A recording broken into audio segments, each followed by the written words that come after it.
Good morning, funky recruitment junkies. My son's decided to add a word to the front of it today, so they're listening behind the door going, you've got to say funky recruiting gym junkies. So you get to dance as well. Yeah, we'll sort of do a bit of a thing. So and today we're joined by Angela, Good morning. in the gym. How are you? I'm very well, thank you, but still not awake. Yeah, I think we like you. I think you work on mid-Atlantic time. I'm like, yeah, I was working till 1 in the morning last night, and it was 2:30 a.m. the night before, working with Australia and New Zealand. So I'm just trying to switch over now because I've got an early morning Bangkok tomorrow morning. So that didn't sound right, did it? But anyway. I live on my own. I should be so lucky. there we are. On a different note, that was good. So we're here for another day. We started the day with some fantastic news. Abby Howell picked up a perm job yesterday that's exclusive to her. Start date in June, and they're going to work together on a virtual recruitment, virtual onboarding process. So there is recruitment out there. I think from what I hear is there is companies that want to hire. They're just, from a business perspective, not in a space to actually progress with that. So either they're super busy and they're like, we just don't have time for it. So someone on a call yesterday had a training company they were working with that was just stacked. And then you've got others where they're like, we're just busy putting out fires. We know we're going to recruit. It's just, we've got to look after everybody that's in the team. So I mean, there is embers there. You know, it's just making sure you stay close to those clients and they call you when it happens. So, which is great. So Angela, what are you hearing in the market? Very similar, actually. I've got quite a few clients that are very busy. They're in logistics, obviously the healthcare market. So there's quite a few that are actually rushed off their feet at the moment.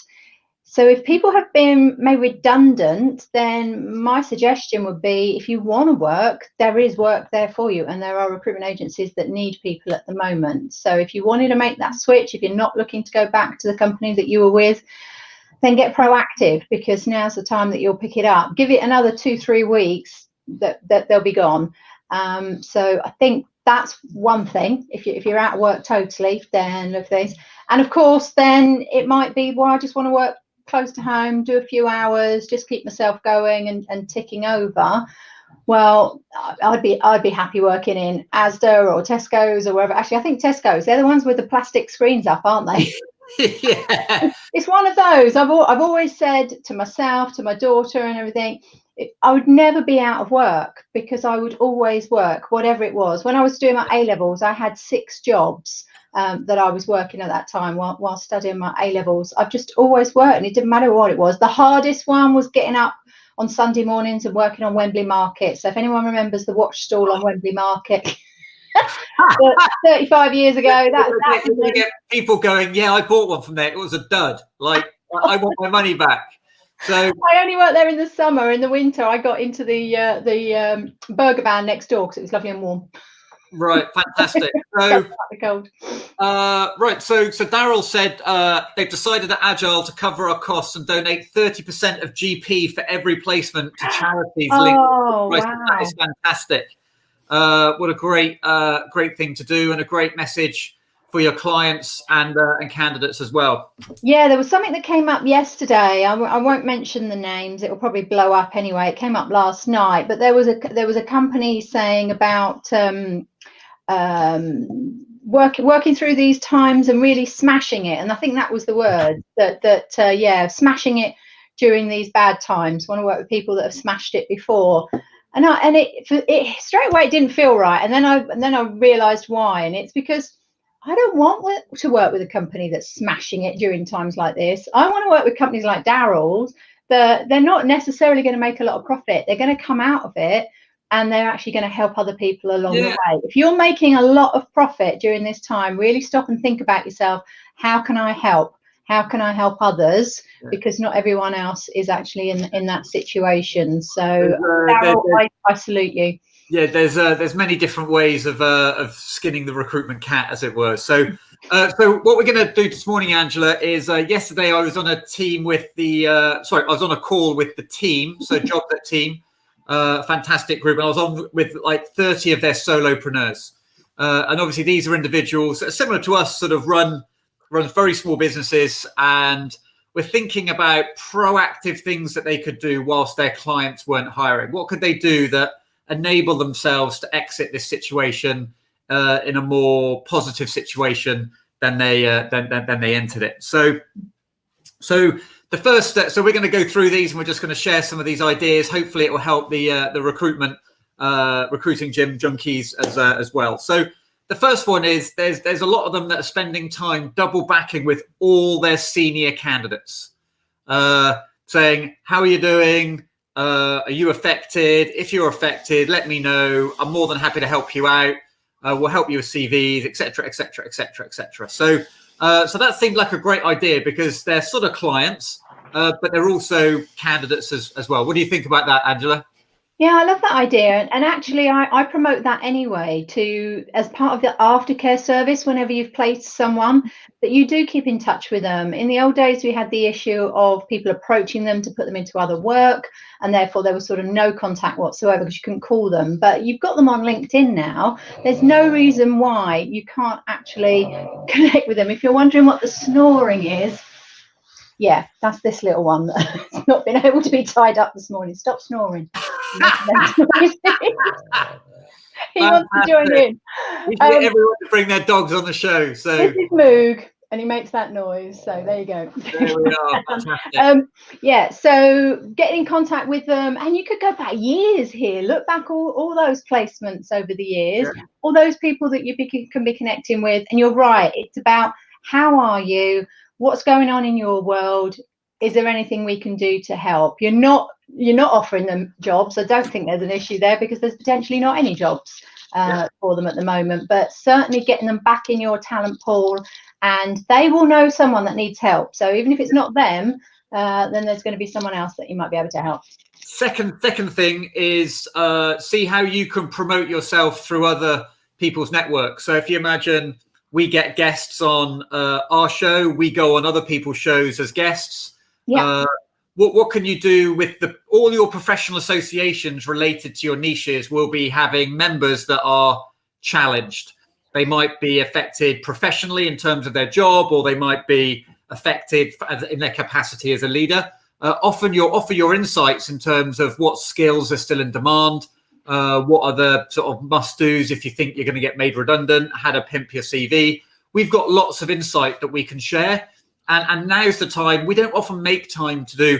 I was always taught to call it the third place. You know, you've got your candidates, you've got your clients. The third place is that wider referral network.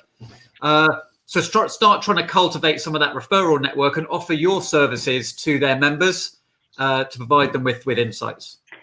Oh, so this might be a good time then, Alex, is I've offered your services to the RCSA in Australia. Fantastic.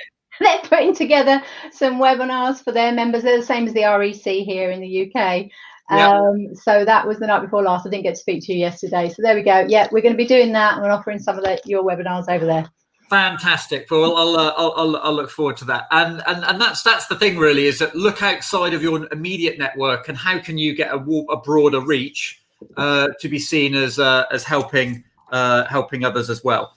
The next thing is running a virtual program to help candidates. So what's unusual about this particular situation is normally in an economic slowdown, people either know whether they're going to get fired or they don't know whether they're going to get fired or made redundant.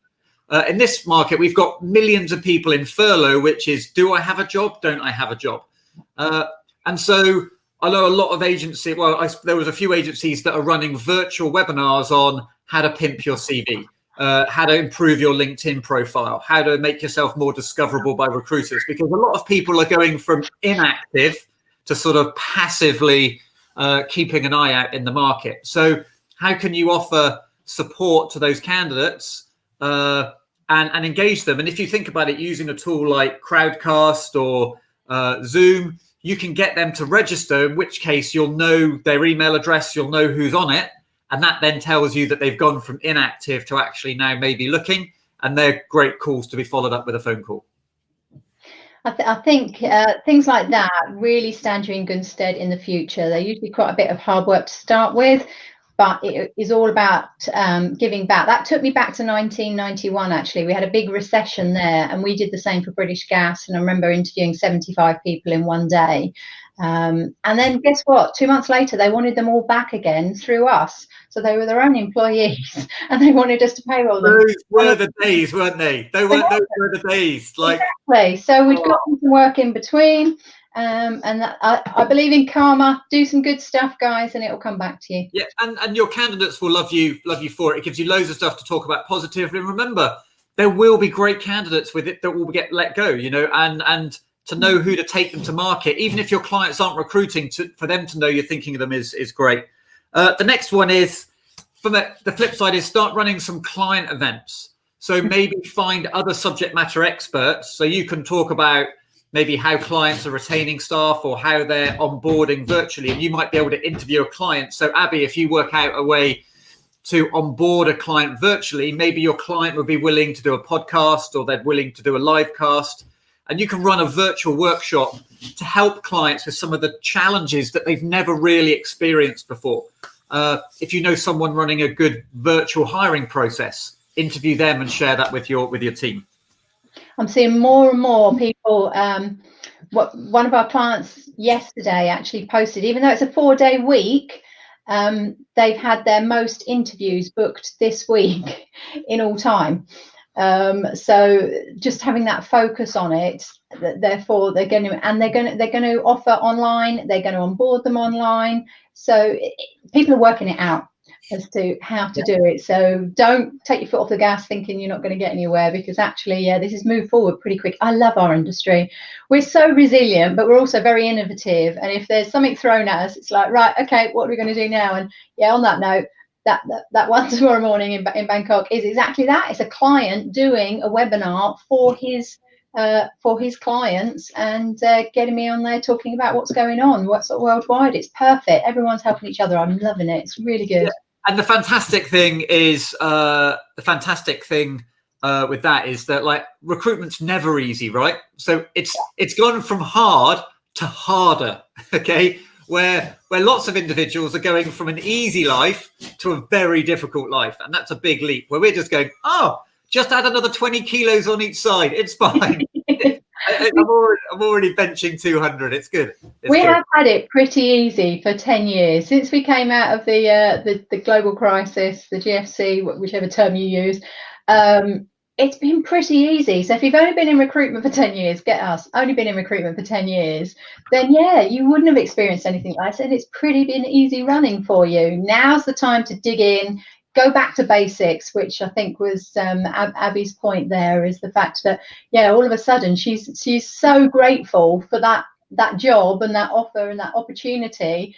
That sort of takes you back to your first couple of months, doesn't it? When you're suddenly like, yay, we're doing things, how lovely. So hopefully re-energizing all those people that have been in it a long time and realizing the power of picking up a job and filling it. Oh, love it. That's the best feeling in the world. Best feeling in the world. So, Carol, I'm sorry, it's only 200Ks. Only 200K. So, I did say that is just one arm, right? Sorry, just one arm bench press. Couple of other quick things. Firstly, if you ever use email templates to introduce yourself, now's a good time just to spend half a day going through those templates, creating some new templates, thinking about what templates will engage people. So, like an email to someone that's furloughed, an email to a client that has had to furlough, a client that's in retail. Thinking about some of those templates. You never stop and review those. Think about them, but most importantly, actually work as a team and think, well, how could we make these better? How could we improve these emails? Next one, if you're a business owner, review your admin and policies and all that sort of stuff. Like, we've got to be in shutdown for like 6 months before I get to that on my list. Other people, Angela, are starting to sort of review their niche. Yes, I think I put this out on LinkedIn last night. Can you adapt? Can you change? I've worked in 5 different sectors as a consultant. The hardest part was the market knowledge and gaining that. And it used to take me a good 3 months before I'd feel comfortable in the new sector, that I knew what it was all about, who the people were, what the terminology was. And I mean, well, you've got time now. If you're going to move, you can probably get that down to a couple of weeks, the amount of research that you can do and what's available online. There's a number of people that you can speak to and that sort of stuff. And I think the key is when picking your niche is to think about a skill set that is going to continue to be in high demand, but there's not enough supply of. Yeah. And so, like, and there's loads of sectors in that. So if you're in finance and accounting, transactional, that's equilibrium, supply and demand. We want something where people are wanting more of it. It will probably in some sort of technical area. Someone mentioned call centers at the moment, because all the call centers in India have shut down. It doesn't even have to be 2 skills. It's high demand, easy to fill, and companies are asking for 100, 200 at a time. It's like 1994 all over again. Yeah, no, that's so someone else mentioned that the other day. So so that's good. So I'm conscious of time. So these are good points. Don't worry about time. Don't worry. Okay, so we've got if you're a business owner, look at your website. Like, you've been meaning to write content for that for months. Which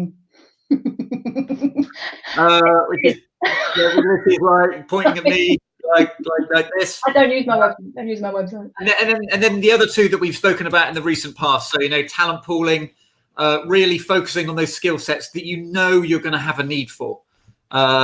Spend some time, set a goal of having 5 new people every week in that talent pool that you can work with.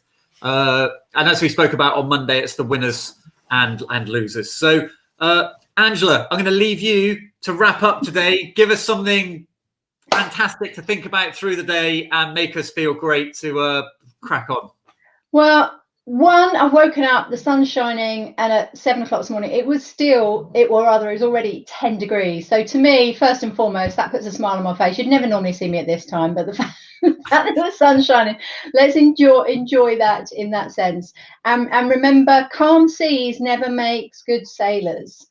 So that's where we've been these last 10 years. Now's the time to hone your skills and really get good at what you do. Hence, take advantage of all the training, because there'll be things that you haven't been doing. You've been getting away with it maybe a little bit, but now's the time, because we haven't got calm seas. So we're going to have to learn quickly. So there's loads out there for you. There's no excuse for you, is there? If you're not busy, there's no excuse. So I'm looking forward to seeing the skill level jump considerably in the next 3 months, which will be great for our industry.